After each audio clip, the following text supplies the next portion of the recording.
ओम स्थापकाय च धर्मस्य सर्वधर्मस्वरूपिणे अवतार वरिष्ठाय रामकृष्णाय ते नमः। जननीं शारदां देवीं रामकृष्णं जगद्गुरुं पादपद्मे तयोश्रित्वा प्रणमामि मुहुर्मुहुः। नमः श्री इतिराजाय विवेकानन्दसूरये सच्चित्सुखस्वरूपाय स्वामिने तापहारे। আমরা আমাদের মহাপুরুষের শিবানন্দ বাণীর আলোচনাটা আরও এগিয়ে নিয়ে যায়। আমাদের কাছে একজন সন্ন্যাসী জিজ্ঞাসা করছেন, মহারাজ, এই যে দক্ষিণেশ্বর মন্দির আদি সব রিসিভারের হাতে গেল, এ তো কি ভালো হবে? ওদের সম্বন্ধে এরকম কিছু বোধহয় হয়েছিল কি, রানী রাসমণির বংশধর কেউ ওকে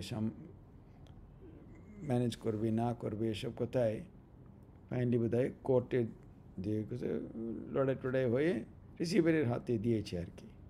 মহারাজ বলছেন, মনে হচ্ছে তো ভালোই হবে। দেন মায়ের সেবা পূজাদি বড়ই বিশৃঙ্খলা হচ্ছিল, তাই বোধহয় মায়ের ইচ্ছাতেই এই ব্যবস্থা হয়েছে। মহারাজ বলছে, দক্ষিণেশ্বর কি কম স্থান গা? স্বয়ং ভগবান জীব কল্যাণের জন্যে নরদেহ ধারণ করে ওই স্থানের কঠোর তপস্যা করে গেছেন। ঠাকুরের যে লীলা প্রসঙ্গে প্রথম 4 বছরের যে সাধনার বৃত্তান্ত আমরা যদি পড়লে বুঝতে পারি কি অমানুষ্য সাধন কিনা করেছেন। কাজে ওই জায়গায় অবভিয়াসলি ওটা কি সাধারণ জায়গা? বলছেন, আর এমন অভিনব সাধনা জগতের ইতিহাসে পূর্বে কখনো হয়নি, ভবিষ্যতেও বোধহয় হবে না। প্রথমবার ওইরকম একটা যে কোনো মতাবলম্বী, হিন্দু হোক অন্য মতেরই হোক, সব মতের অনুসার সাধনা। হিন্দু ধর্মেরই তো সব প্রকার করলেন, তারপরে খ্রিস্ট ধর্ম, ইসলাম ধর্ম, সব মত অনুযায়ী উনি সাধনা করলেন। কাজে এরকম অতীতে কখনো হয়নি। মহারাজ বলছেন ভবিষ্যতে বোধহয় হবে না। দক্ষিণেশ্বরে সকল তীর্থের সমাবেশ হয়েছে। ও স্থানের প্রতি ধূলিকণা পবিত্র। সর্বতীর্থের সমাবেশ, কেন সব ধর্মের সমন্বয় যেখানে, শুধু সর্বতীর্থের সমাবেশ বলাই যেতে পারে। হিন্দু, মুসলমান, খ্রিস্টান, আবার শৈব, শাক্ত, বৈষ্ণব সব ধর্মের সকল মতের সাধকের কাছেই ওই স্থান মহাতীর্থ। কেননা আমরা একটা জায়গাকে তীর্থ বলে কখন মানি, সেখানে ওই রকম আমাদের মত অনুসার, আমাদের ধর্ম অনুসার যেখানে কারো বিশেষ উপলব্ধি হয়েছে, তাদের আধ্যাত্মিক অনুভূতি হয়েছে, ওই জায়গাকে আমরা একটা মহাতীর্থ মানি। ওইভাবে ঠাকুর তো খ্রিস্ট ধর্মের তার অনুভূতি হয়েছে, খ্রাইস্টের দর্শন হয়েছে, আল্লাহর দর্শন হয়েছে, হিন্দুর সব দেবদেবীর দর্শন হয়েছে, তন্ত্রমতের সব তন্ত্র প্রকার সব সাধনা উনি করেছেন, বৈষ্ণব ধর্মের সব শাখা প্রশাখা অনুসার যা যা সব কিছু করেছেন। কাজে সকলের কাছেই ওটা একটা মহাতীর্থ। আমরা একটা জায়গায় তীর্থ কেন বলি, সাধকরা ওখানে গেলে কোনো উদ্দীপনা পায় কি না, ওই জায়গায় গেলে আরও তীব্রভাবে সাধন করার মনের ইচ্ছা জাগে কি না, কোনো জায়গায় কারো অনুভূতি হয়ে থাকলে ওই জায়গায় ওইরকম মানুষ অনুভব করা স্বাভাবিক। জগতে যেসব তীর্থস্থান আছে তাতে কোথাও হয়তো একজন সাধক কোনোভাবে সাধনা করে সিদ্ধ হয়েছে, কোথাও বা কোনো সিদ্ধ পুরুষ দেহত্যা করেছেন এরকম। কিন্তু দক্ষিণেশ্বর স্বয়ং ভগবানের সাধন পীঠ। ভগবান এইভাবে, কেননা শুধু একটা কোনো সামান্য একটা শাখা নিয়ে নয়, হিন্দু ধর্মের সর্বপ্রকার বৈষ্ণব, শাক্ত, শৈব সব মত অনুসার, আবার ইসলাম, ক্রিশ্চিয়ানিটি সব ধর্মের সমস্ত পরাকাষ্ঠা উনি উপলব্ধ করেছিলেন ওখানে। কাজে ওটা তো একটা অন্য ধরনের জায়গা। ওই স্থানে কত রকম আধ্যাত্মিক ভাবের যে বিকাশ হয়েছে তার রীতি কে করে?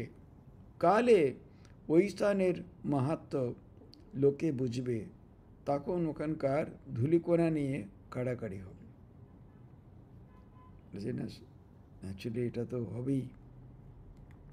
ওই স্থানের ঘনীভূত আধ্যাত্মিক আভাব নষ্ট করার নয়, নষ্ট হবার নয়। যখন থেকে শুনেছি যে ওই স্থানের ওই দক্ষিণেশ্বর মায়ের সেবা পূজা ও ভোগাদি ঠিক হচ্ছে না, তখন থেকেই আমি রোজ মাকে আহ্বান করে মনে মনে তার পূজা ও ভোগাদি এখানেই নিবেদন করছি। মাকে বলি, মা তুমি খাওয়া দাওয়া এখানেই করো, আমাদেরই সেবা গ্রহণ করো। ওখানকার মন্দিরের সেবা পূজাদির সব সুব্যবস্থা হয়ে যায়, তা নিশ্চিন্ত হয়ে।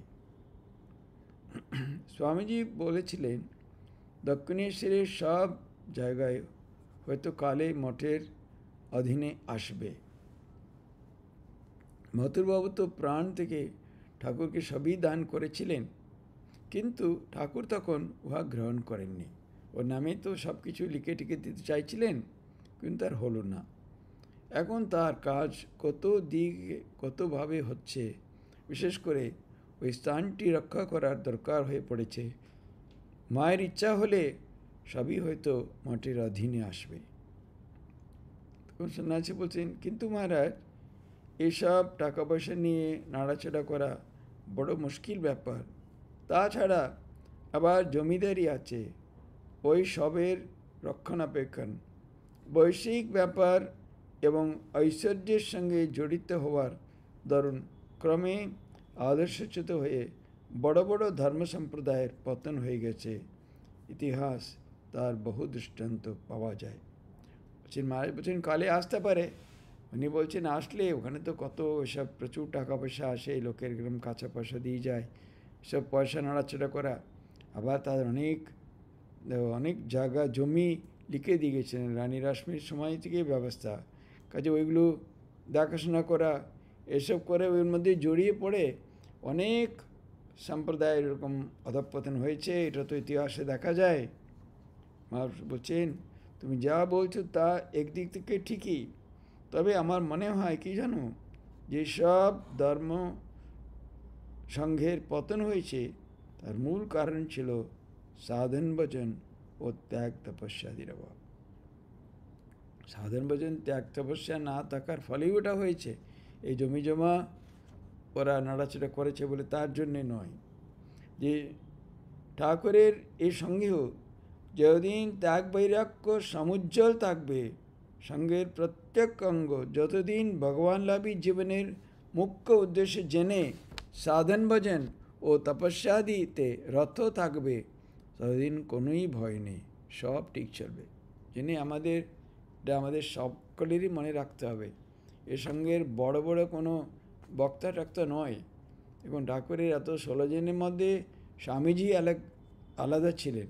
স্বামীজিকে স্বয়ং ঠাকুর জোর করে দায়িত্ব দিয়েছিলেন, স্বামীজি নিতেও চাননি। স্বামীজি কি বক্তব্য চাইছিলেন, তোমার হাড় শিক্ষা দেবে, এটা ঠাকুর তোমার হাড় দেবে, তুমি কি করবো না বলছে, তোমার দ্বারা কোনো মতে তুমি এড়াতে পারবে না, তোমাকে করতেই হবে।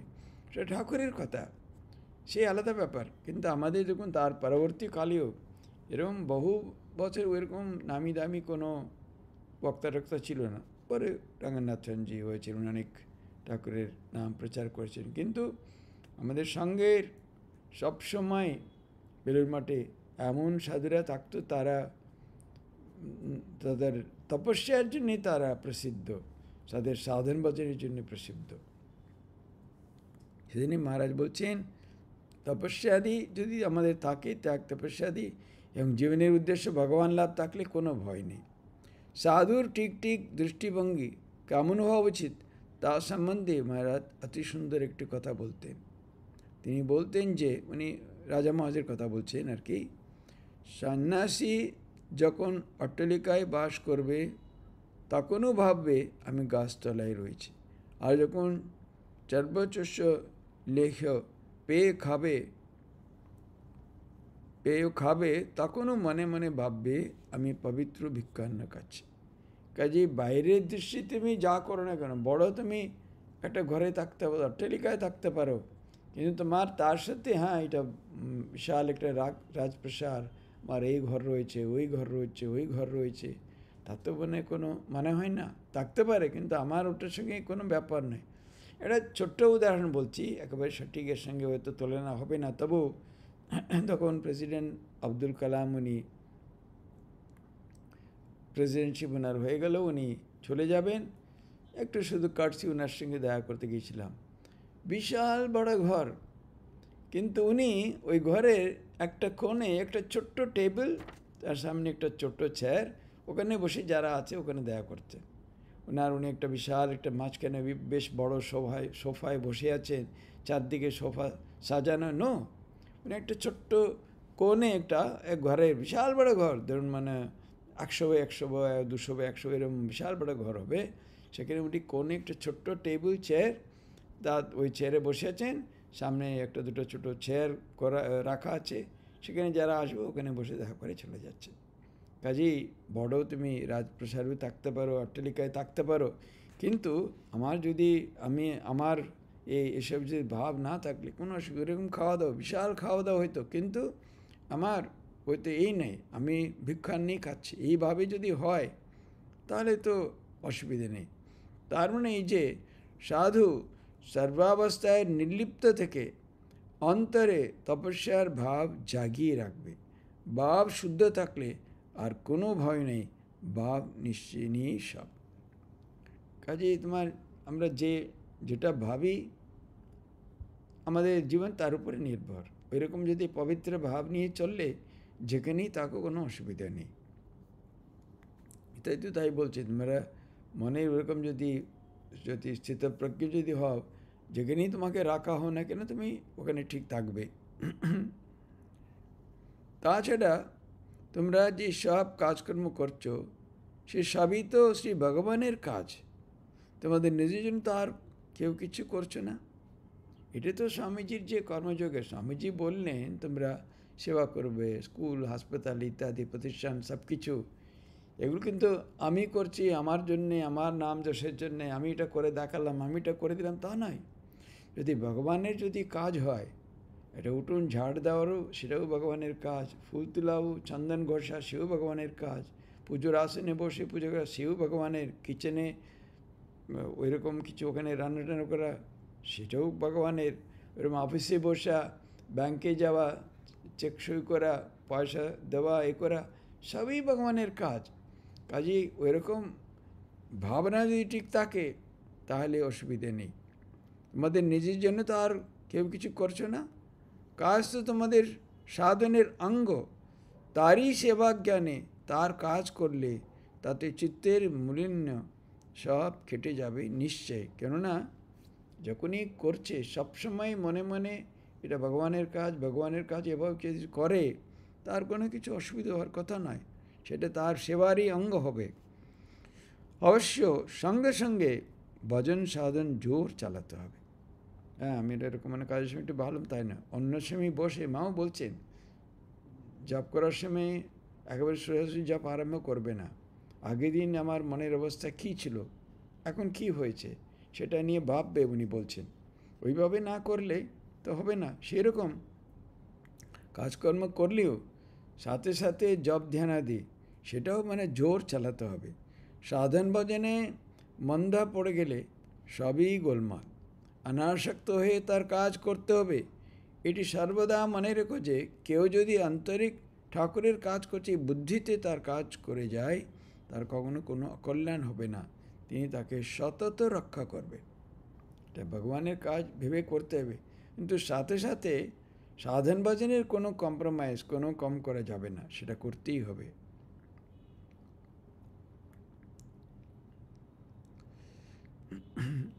এটি সর্বদা মনে রেখো যে কেউ যদি আন্তরিক ঠাকুরের কাজ করছে এই বুদ্ধিতে করলে তার সতত রক্ষা করবেন, কিন্তু অহংকার অভিমান এলেই মারা যাবে।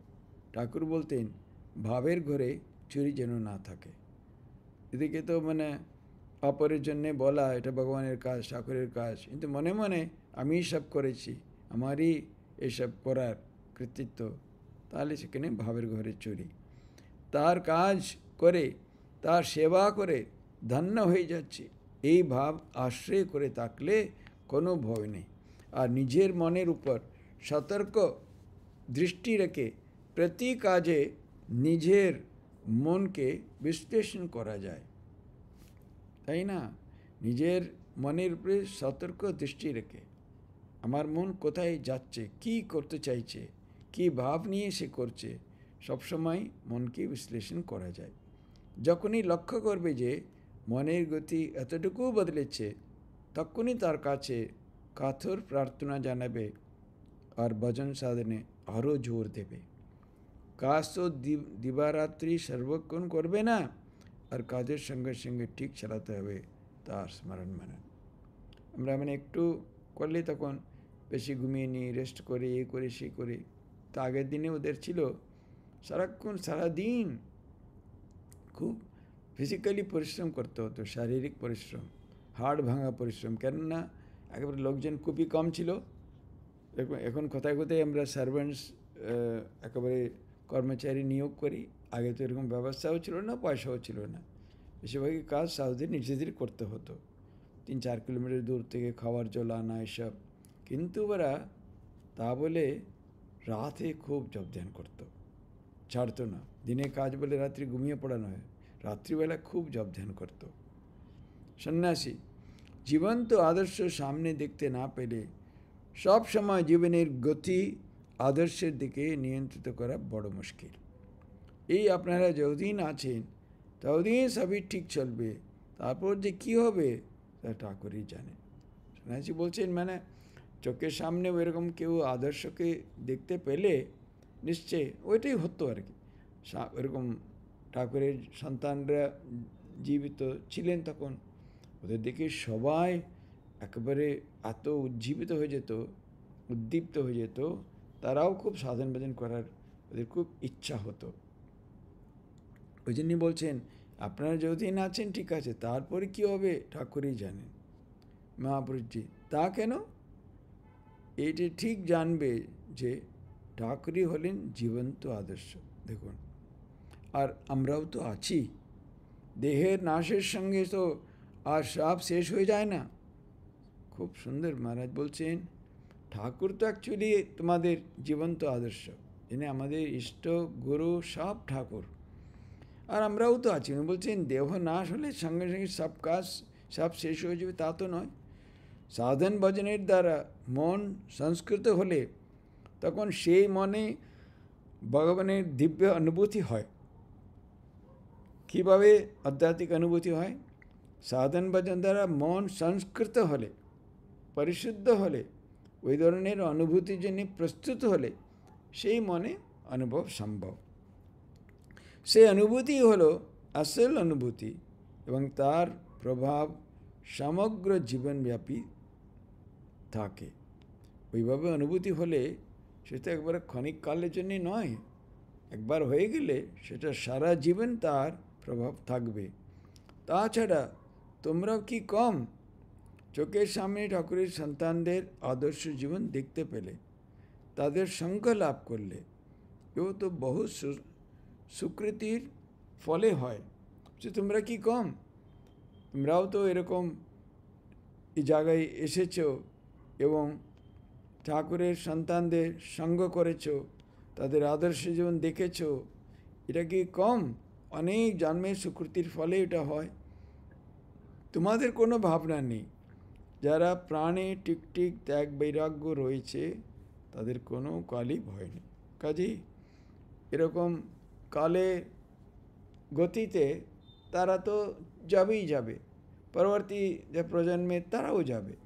কিন্তু সংঘের ওইরকম আদর্শ একটা ট্র্যাডিশন ওইরকম থাকে, সাধন ভজনের উপরে জোর, তাহলে পরবর্তীকালে ওইরকম সাধুরা আসবে, ওইভাবেই চলবে সঙ্গটা। যাদের প্রাণে টিকটিক বৈরাগ্য ত্যাগ রয়েছে তাদের কোনো কালে ভয় নেই। শ্রী ভগবান তাদের হৃদয়ে প্রকটিত হবেন, দর্শন দিয়ে তাদের জীবন ধন্য করে দেবেন। উনি বলছেন ভগবান তো ওদের হৃদয়ে উনি নিশ্চয়ই প্রকটিত হবেনই হবেন। আসল জিনিস হলো ত্যাগ বৈরাগ্য, পবিত্রতা ও ভগবান লাভের आंतरिक आकांक्षा, त्याग वैराग्य पवित्रता और भगवान के पाওয়ার জন্যে तीव्र व्याकुलता जीवने। এখন খুবই শুভ মুহূর্ত। এই সময় অল্প সাধন ভজনে জীবনে জীবের চৈতন্য হবে। এটা খুব শুভ মুহূর্ত। কেন বলছেন? উনি তো বলছেন মানে শরীর চলে গেলে সমস্ত প্রভাব কেটে যাবে তাদের, তা তো নয়। অতএব মানে এত কাছে, এত সমীপে স্বয়ং ভগবানের এই দত্তিত্বে আবির্ভাব হয়েছে। উনার যে আধ্যাত্মিক স্পৃহা, উনার দ্বারা যে উদ্দীপনা যেটা হয়েছিল তা তো থাকবেই। কাজে এখন সাধন ভজন করার জন্যে খুব প্রশস্ত সময়। ঠাকুরের আগমনে ভগবান লাভের পথ অতি সুগম হয়ে গেছে। ভগবান লাভ কত সহজে হয় ঠাকুরটা দেখিয়ে দিয়েছেন। আর যে আধ্যাত্মিক স্রোত এসেছে তা বহু বছর চলবে, কোনো সন্দেহ নেই। স্বামীজি তার দেহত্যাগের কিছুদিন পূর্বে এই উড়ানঠানে দাঁড়িয়ে বলেছিলেন যে স্রোত এসেছে তা অবাধে 700-800 বছর চলবে, কেউ তার গতি রোধ করতে পারবে না।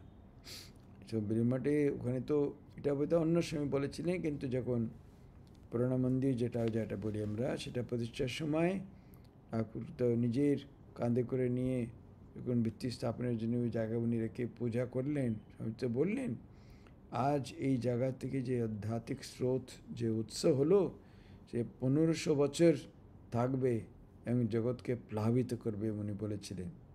কাজেই এই যুগপ্রবাহ আপন শক্তিতে চলবে, কারোর সাহায্যের অপেক্ষা করবে না। এইসব ঐশী শক্তির ব্যাপার মানুষ কী করবে? এই যুগ প্রয়োজন সাধনে যে সহায়ক হবে সেই নিজেও ধন্য হয়ে যাবে।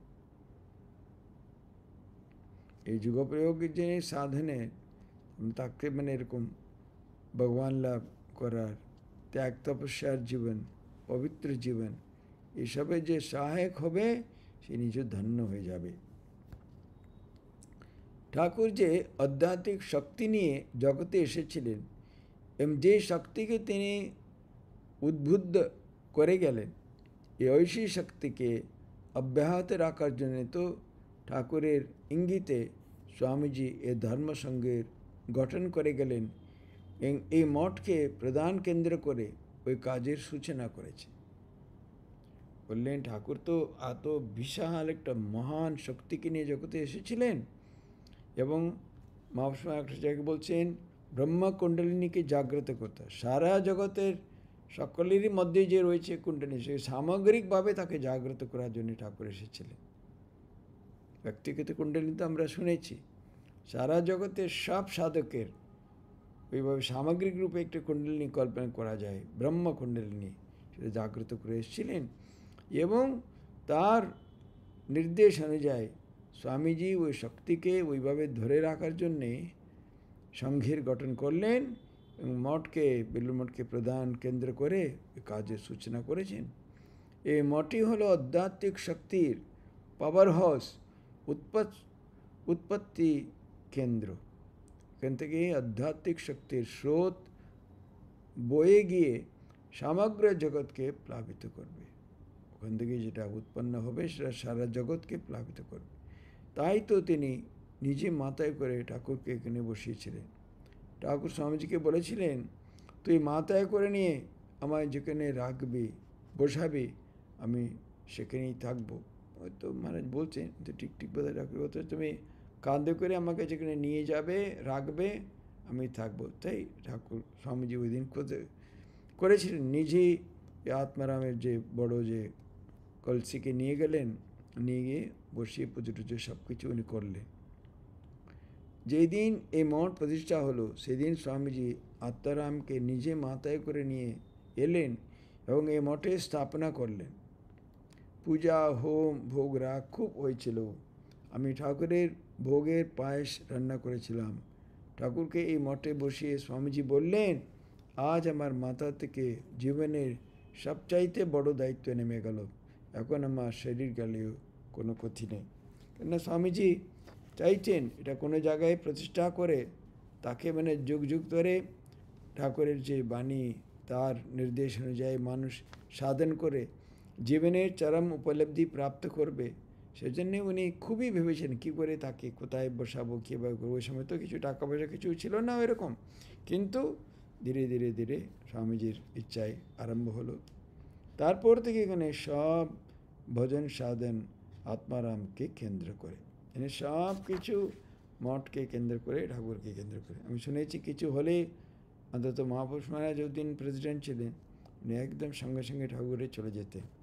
ঠাকুর সেবায় কী ত্রুটি হয়েছে, একদিন ইয়ে দেখলেন পানের বেশি চুন, আচ্ছা বার করো, আমি সাজাবো পান ঠাকুরের জন্য। সব পায়ে পড়ে মহারাজ অন্যায় হয়েছে বললো, তবে পরের দিন থেকে টিকটিক সাজাতে আরম্ভ করলো। কিছু মানে কোনো দুর্ঘটনা, কোনো অসুবিধা, কোনো কিছু হলেই উনি সঙ্গে সঙ্গে বলতেন সেবার ত্রুটি, ঠাকুরের সেবার ত্রুটি হয়েছে, সেই জন্য এটা হয়েছে, এবং সঙ্গে সঙ্গে চলে যেতেন খোঁজ করতে। এই বলছে সব সাধন ভজন ওনার আত্মারামকে কেন্দ্র করে। স্বামীজি মহারাজ, বাবুরাম মহারাজ এরা সকলে এখানে কত ভজন সাধন করেছিলেন। তারা সকলেই অবতার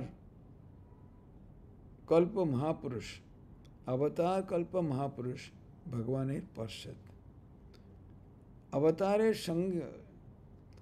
সঙ্গে ছাড়া তারা বড় একটা আসেন না। এরা সব এই ধরনের মানুষ অবতার এলে তার সাঙ্গপঙ্গ রূপে আসে সঙ্গে করে। এত সব মহাপুরুষ এই মঠে কত ভজন সাধন করলেন, ভেবে দেখো দেখি এই মঠ কী স্থান।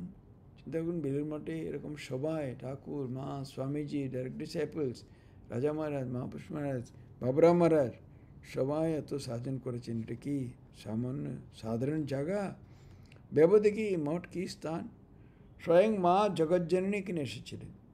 শুনেছিলাম যে এই মঠ স্থাপনের পূর্বেই মা গঙ্গায় নৌকো করে যাওয়ার সময় ঠাকুরকে এই স্থানে দর্শন করেছিলেন।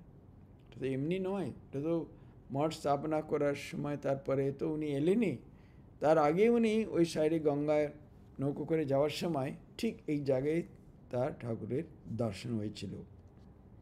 এই মঠ হবার পরও অবশ্যই আমরা পাহাড়ে জঙ্গলে তপস্যা করতে গিয়েছি, কিন্তু আমাদের প্রাণ পড়ে থাকতো মঠে আত্মারামের কাছে। এরা তো সব বিভিন্ন জায়গায় দীর্ঘকাল তপস্যা করে এলেন, কিন্তু বলছেন আমাদের মন পড়ে থাকতো মঠের প্রাণারামের উপর। সেখানে ঠাকুরের অস্থি রিলিক্স থাকতো। এখন তো একে একে ঠাকুরের পার্ষদরা সকলেই ঠাকুরের সঙ্গে মিলিত হচ্ছেন। এবার তোমাদের পালা। এখন তো আর ঠাকুরের সন্তানরাও নেই, ধীরে ধীরে একে একে চলে গেছেন, দু একজনই বাকি ছিলেন। ওকে এখন তোমাদের পালা, তোমাদের টাইম।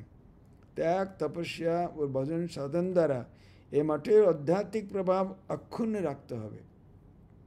প্রত্যেক মঠের যে সন্ন্যাসী বা এর সঙ্গে যারাই যোগদান করেছে প্রত্যেকেরই দায়িত্ব ওটা, ভক্তদের এটাই দায়িত্ব। আপনারা যেখানেই থাকবেন, যেই জায়গায় একসাথে বসবেন, আলাপ করবেন, সব কিছু করবেন, প্রত্যেক জায়গায় যেন সাধন কেন্দ্র হয়ে ওঠে। নিজের জীবনে সাধন ভজনের উপরে জোর না দিলে কিচ্ছু হবে না।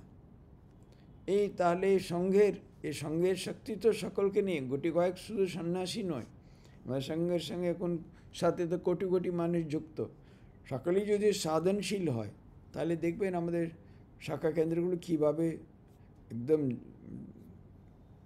দারুণভাবে হয়ে উঠবে, জেগে উঠবে। এখন তো একই তোমাদের পালা।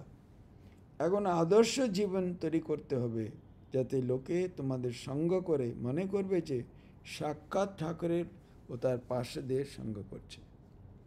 এখন তো শরীরে ঠাকুরের নয়, পার্শ্বদেরও প্রায় নেই, কিন্তু তোমাদের জীবন এমন সাধনশীল জীবন হবে, সেটা দেখে যারা আসবে সবাই ভাববে আমরা ঠাকুরের বা পার্শ্বদের সঙ্গ করছি। সত্যি তো ওইরকম যদি তপস্যার জীবন হলে তবে তাদের মানে একটা শ্রদ্ধা জাগবে, এরকম করতে চাইবে।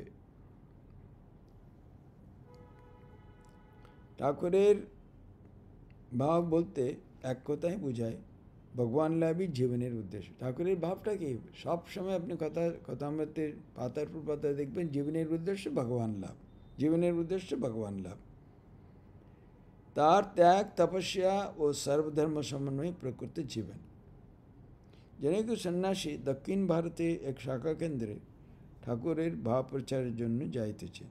তিনি প্রণাম করিয়া মহাপুরুষের আশীর্বাদ ভিক্ষা করিতেছেন। মহারাজ, আশীর্বাদ করুন যাতে জীবনে ভগবান লাভ হয়। এতদিন আপনার কাছে ছিলাম, এখন আপনাদের ছেড়ে যেতে হচ্ছে সুদূর মাদ্রাজে, সেই জন্যে মনে খুবই কষ্ট হয়। এখন তো আর ইচ্ছা করলে আপনাদের দর্শন পাবো না, কারণ আপনারা ধ্যানের বস্তু। ওদেশে গিয়ে কীভাবে থাকতে হবে তা একটু বলে দিন। আমাদের বিভিন্ন জায়গায় যেরকম বললেই চলে যেতে হবে। একজনকে এরকম দক্ষিণ ভারত যেতে বলেছে, উনি বলছেন এখন তো আর যখন তখন ইচ্ছা করলে আপনাদের সঙ্গ করতে পারবো না, আপনারা এরকম ধ্যানের বস্তু হয়ে গেলেন, এত আমাকে আপনাদের ছেড়ে এত অনেক দূর যেতে হচ্ছে, কীভাবে থাকতে হবে একটুখানি বলে দিন। মহাপুরুষ সন্ন্যাসীকে খুবই আশীর্বাদ করিয়া স্নেহভরে বলিলেন, বাবা, তোমরা ঠাকুরের শ্রী পাদপদ্মে আশ্রয় নিয়েছ, তিনি সর্বদা তোমাদের রক্ষা করবেন। দেখুন, এসব কথা মহারাজ বলছেন, এটা শুধু সন্ন্যাসী কয়েকজনের নয়, যারাই ঠাকুরের পদতলে আশ্রয় নিয়েছে, শরণাগত হয়েছে, প্রতিটি ভক্ত সত্যিকারে যে মনে করে আমি ঠাকুরের কাছে, ঠাকুরের চরণে আশ্রয় নিয়েছি, সদা সর্বদা ঠাকুর রক্ষা করবেন। যেই আশ্রয় নিয়েছে, সন্ন্যাসী হোক, ব্রহ্মচারী হোক, গৃহস্থ হোক, কোনো তফাৎ নেই, যেখানেই থাক, এটি ঠিক মনে রেখো যে ঠাকুর তোমার সঙ্গে সঙ্গে রয়েছে। তুমি যেই বিভিন্ন জায়গায় তুমি গিয়ে থাকতে পারো, সবসময় মনে রাখবে ঠাকুর যেন তোমার সাথে রয়েছে। তোমরা তার পরম প্রিয়, তোমরা লেখাপড়া শিখছ এবং পবিত্র। উনি বলছেন তোমরা তো তার খুব প্রিয়, লেখাপড়া জানো, আবার পবিত্র, আর কি, তাকে লাভ করবে বলে সর্বোচ্চ ত্যাগ করে এসেছো। তিনি কি তা জানেন না? সত্যি ঠাকুর কি জানেন না তোমরা সব ছেড়ে এসেছো? আমরা ঠাকুরকে এরকম অন্তর্যামী যদি মনে করি, উনি সব জানেন, আমাদের সব কিছু উনি জানেন, কি না উনি না জানেন? কাজেই তোমরা এটা ভুলে যাচ্ছ কেন? তাকে লাভ করবে বলে সর্বত্যাগ করে এসেছো, এটা কি উনি জানেন না? আমি এক এক সময় ভাবি, স্বামীজি যদি স্থূল শরীরে এখন থাকতেন, তাহলে এই সব ছেলেদের দেখে কত না আনন্দ করতেন। ওই সময় তো অত লোকজন ছিল না, খুব কম ছিল সংখ্যায়। বলছেন স্বামীজি আজ যদি থাকতেন, এখন তো আর ধীরে ধীরে তখন আসতো আর কি, এই ছেলেগুলো দেখে কত আনন্দ করে। এটা শুধু মানে সাধুদের নয়, ভক্তদের ব্যাপারেও, যারাই তার কাছে আশ্রয় নিয়েছে, সত্যি ওইভাবে সাধন ভজন করে, প্রত্যেকেই উনি ওইরকম কৃপা করবেন। তুমি যেখানে যাচ্ছ সেখানেও ঠাকুরের বহু ভক্ত আছে। যা দেখছো, যা আমাদের কাছে শিখছো, তাই তাদের বলবে তোমার কি আছে, আমাদের কাছে যা শিখেছো তাই বলবে। ওখানেও অনেক ভক্ত আছে, তুমি এতদিন এত বড় বড় মহাপুরুষের সঙ্গ করেছো, দেখেছো, শিখেছো, তাই তাদের বলবে, আর নতুন বলার কি আছে?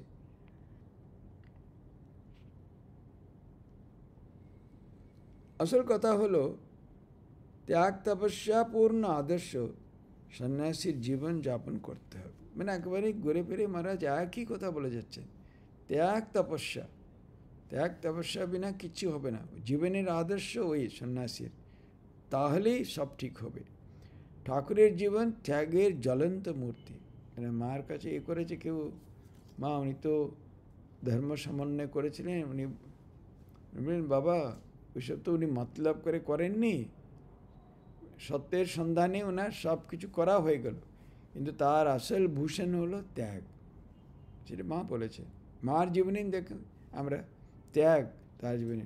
আর তো প্রথমে তো কিছু ছিল না, ঠিক আছে, যখন কমারপুকুরে কয়েক মাস ছিলেন, তারপরে যখন ধীরে ধীরে কলকাতায় চলে এলেন, দীক্ষা দিয়ে আরম্ভ করলেন, কত লোক কতকে নিয়ে আসতো, তো মা কোনো স্পর্শও করতেন না, দেখতেন না ওদিকে।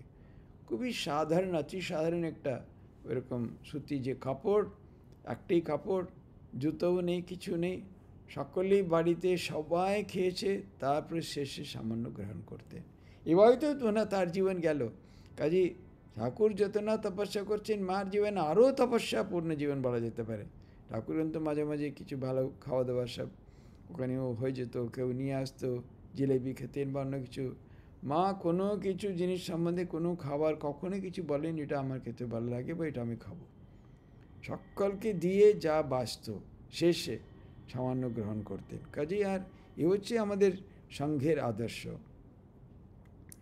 তোমরা তারই পবিত্র সঙ্গের সন্ন্যাসী, তারই ভাব প্রচার করতে চাচ্ছ। সত্যি এগুলো ভাবলে কত সুন্দর। আমি সংঘের সঙ্গে জড়িত, যে সঙ্গ ঠাকুরের আদেশে স্বামীজি স্বয়ং স্থাপনা করেছেন। বহুজন হিতায় বহুজন সুখায় বলেছেন। এখান থেকে যে আধ্যাত্মিক যে উৎস হলো এখানকার যা স্রোত 1500 বছর জগৎকে প্লাবিত করবে, স্বামীজি নিজেই বলেছেন। আমি এই সঙ্গের সঙ্গে যুক্ত, এই সঙ্গের আমি দীক্ষিত, এই সঙ্গের ভক্ত, আমি ঠাকুরের আদর্শে আমার জীবনটা ওইভাবে গঠন করার চেষ্টা করছি। এই ভাবলে তো কি অদ্ভুত ভাব, জীবনে কত শক্তি, আনন্দ আর সাহস আসবে চিন্তা করুন। সব চাইতে বড় প্রচার হলো আদর্শ জীবন দেখানো। সেজন্য বলছে আমাদের বক্তৃতা কিছুই নয়, আসল হচ্ছে আদর্শ জীবন। Life alone can change another life. একটা জীবনে আর একটা জীবনে পরিবর্তন আনতে পারে। আমি হাজার জিনিস বললাম, আমার জীবনে ওগুলোর সঙ্গে কোনো সম্পর্ক নেই, কে শুনবে, শুনে উঠে চলে যাবে, কিছুই হবে না। হয়তো সাময়িক শুনতে হয়তো ভালো লাগবে, কিন্তু তাদের জীবনে কোনো প্রভাব পড়বে না। যাতে তোমাদের জীবন দেখে লোক ঠাকুরকে ধরবার ওর বুঝবার সুযোগ পায়। অনেক জায়গায় স্বামীজি একটা জায়গায় বলছে, তোমাকে দেখে লোক ঠাকুরকে চিনবে, তোমার জীবন দেখে ভাববে এই আদর্শ। ঠাকুরকে ওরা তো ঠাকুরকে দেখেনি, শুনেই নি, তোমাকে দেখে ওরা জানবে এই ঠাকুরের জীবন। এত বড় দায়িত্ব আমাদের উপরে উনি দিয়ে গেছেন। অতএব ঠাকুর স্বামীজির জীবন আদর্শে নিজেদের জীবন যত গড়ে তুলতে পারবে, ততই তোমাদের ভিতর দিয়ে তাদের ভাব বেশি প্রচার হবে। এ হচ্ছে আসল ঠাকুর স্বামীজির জীবন, ওদের জীবনের আদর্শে নিজেদের জীবন যতটা আমরা গড়ে তুলতে পারবো, ততই আমাদের ভেতরে তাদের ভাব বেশি ফুটে উঠবে, তখন প্রচার ওইভাবে হবে। যখন নিজেকে দিশেহারা মনে করবে, তখনই খুব কাতর প্রাণে তার কাছে প্রার্থনা করবে। মানে জানেন, যতই আমরা বলি না কেন, যত এসব তো শুনতে ঠিক আছে, ভালোই লাগছে, কিন্তু এমন সময় সকলের জীবনে আসি, তখন দিশেহারা মনে হয়, কিছুই করতে পারছে না, কিছু ঠিক হচ্ছে না। তখন কি করা যায়? বলতেন একেবারে কাতর প্রাণে তার কাছে প্রার্থনা করবে। তিনি তো তোমার আত্মারাং, অন্তরাত্মা, অন্তরেই রয়েছেন, তিনি ভিতর থেকে আলো দেখাবেন। ঠাকুর তো বাইরে কোথাও নন, অন্তরেই রয়েছেন, অন্তর থেকে উনি আলো দেখাবেন। কী কর্তব্য তা ঠিক জানিয়ে দেবেন, তোমার করণীয় কী। তুমি যে কিছু প্রচার করতে যাচ্ছ, এ ভাব কখনো মনে আসতে দিও না। তুমি যে কিছু প্রচার করতে চাচ্ছ, এই ভাব কখনো মনে আসছে, আমি করছি, আমি প্রচার করছি, আমি বক্তৃতা দিচ্ছি, তা নয়। তাদের ভাব, তাদের এই যথাসম্ভব সামান্য আমি বলার চেষ্টা করছি, আমার নিজস্ব কিছু নেই। ঠাকুর নিজেই তার ভাব প্রচার করে, তুমি আমি তাকে কি প্রচার করব? আমরা কি সত্যি পারি? তার জীবন এত মহান জীবন, আমাদের মতো অতি সাধারণ ব্যক্তি, আমরা কি করে তার প্রচার করব? সম্ভবই নয়। তিনি স্বয়ং নিজের তার প্রচার করছেন, তাকে কে বুঝতে পারে? অনন্ত ভাবময় ঠাকুর। স্বামীজিও বলেছিলেন, যখন 1 মে বলরাম মন্দিরে যখন প্রতিষ্ঠা করবেন রামকৃষ্ণ সংঘ, তখন যোগানন্দজি অফ অল পিপল উনি রুখে দাঁড়ালেন, না তুমি কী বলছো, এইসব কোথায় পশ্চিম দিক থেকে নিয়ে এসছো, এই কাজকর্ম এইসব কথা তো ঠাকুর বলেননি। উনি তো বলছেন জীবনের উদ্দেশ্য ভগবান লাভ, এসব কী পড়ছো তুমি কাজের কথাটা। শেষে স্বামীজি বললেন, তোমরা কতটুকু তাকে বুঝেছ? অনন্ত ভাবময় ঠাকুর, আমি কোনোটাই বিন্দুমাত্র তার আদেশ নির্দেশ বাইরে কোনো কিচ্ছু করছি না, জানবে। মহাপুরুষ বলছেন অনন্ত ভাবময় ঠাকুর, তার কি ইতি করা সম্ভব? এমন যে স্বামীজি তিনিই বলেছেন, ঠাকুর যে কী ছিলেন তা কিছুই বুঝতে পারলাম না। স্বামীজি নাকি নিজেই বলেছেন ঠাকুর কী ছিল আমি বুঝতে পারলাম, তাহলে সাধারণ আমরা দুধ চাই কী বুঝবো? অন্য অন্য পরে কা কথা, তার শ্রী পাদপদ্মে ভক্তি বিশ্বাস লাভ করায় জীবনের উদ্দেশ্য। অন্য পরে কা কথা, মানে স্বামীজি যদি এরম হলে বাকিদের কি কথা বলারই নয়। তার শ্রী পাদপদ্মে ভক্তি বিশ্বাস লাভ করায় জীবনের উদ্দেশ্য। ঠাকুরের পাদপদ্মে ভক্তি বিশ্বাস হলে সেটাকে ধরে ধরে আমাদের জীবনের উদ্দেশ্য ভগবান লাভ, তার মানে তাকেই লাভ করা, ঠাকুরকে করে যাব। তুমি এখানে যেমন ভজন সাধনা পড়াশোনা সৎচর্চা এসব করেছিলে, উনি তাই করবে, বরং আরও বেশি করে করবে। এখানে বসে তুমি কী করতে? সাধন ভোজন এরকম শাস্ত্রচর্চা ইত্যাদি, ওখানে কি ওটাই করবে? আর কি করবে? ওখানে অন্য কিছু করবে, কিন্তু আরও বেশি করে করবে, তাতে তোমার নিজেরই কল্যাণ হবে। সদা কেউ এরকম সাধন ভোজন এরকম ভক্তি গ্রন্থ পড়াশোনা এরকম তার গুণ কীর্তন গান এরকম যদি থাকে, নিজের জীবনটাই তো কল্যাণ হবে। এখন তোমাদের সাধন ভজন করার সময় সেদিকেই জোর দেবে বেশি। ওদের নিশ্চয়ই এত বেশি বয়স ছিল না, এনে বলছেন এখন এটা তোমাদের সাধন ভজন করার সময় সেদিকেই জোর দেবে বেশি। আমি খুব প্রার্থনা করছি ভক্তি বিশ্বাস প্রেম পবিত্রতায় তোমার হৃদয় ভরে যাক।